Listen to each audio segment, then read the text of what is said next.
చేస్తానంటే దానికి రీజన్ మా అమ్మ నాన్న. వాళ్ళకి తినడానికి ఉన్నా లేకపోయినా సరే నేను ఆనందంగా ఉండాలి, నేను అందరితో సంతోషంగా ఉండాలి, హ్యాపీ లైఫ్ నేను లీడ్ చేయాలని ప్రతిరోజు నా కోసం కష్టపడతారు. ఏదైనా ఫెస్టివల్కి వాళ్ళకి బట్టలు ఉన్నా లేకపోయినా సరే నేను నా ఫ్రెండ్స్ ముందు ఎలా ఫాలో అవుతాను, వాళ్ళు ఏమన్నా నన్ను కామెంట్ చేస్తారని చెప్పి వాళ్ళకి లేని కూడా నా కోసం కష్టపడి తిప్పలు లేకుండా పొద్దున వెళ్ళి ఈవినింగ్ వస్తారు. ఎప్పుడూ నా కోసం చాలా చాలా హార్డ్ వర్క్ చేస్తారు. వాళ్ళకి నేను ఏమి చిన్న రుణం తీర్చుకోలేను. మా డాడీ కాళ్ళు చూస్తే కార్పెంటర్ వర్క్ చేసుకొని వస్తాడు.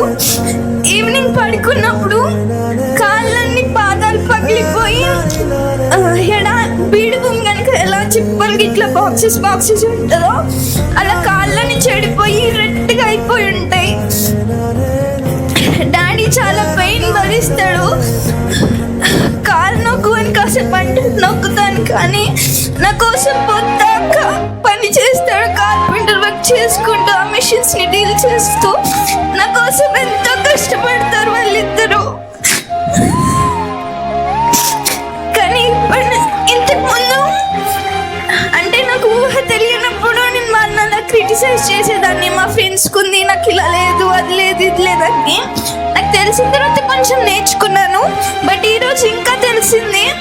ఇంతసేపు కళ్ళు మూసుకుంటే ఆటోమేటిక్గా నా కళ్ళ నుంచి నీళ్ళు వచ్చేసినాయి. సో ఇప్పటి నుంచి మా మమ్మీ డాడీని అస్సలు నెగ్లెక్ట్ చేయను. మమ్మీ డాడీని, టీచర్స్ని, ప్రతి ఒక్కరిని రెస్పెక్ట్ చేస్తాను. Thank you so much for conducting this programme in my school.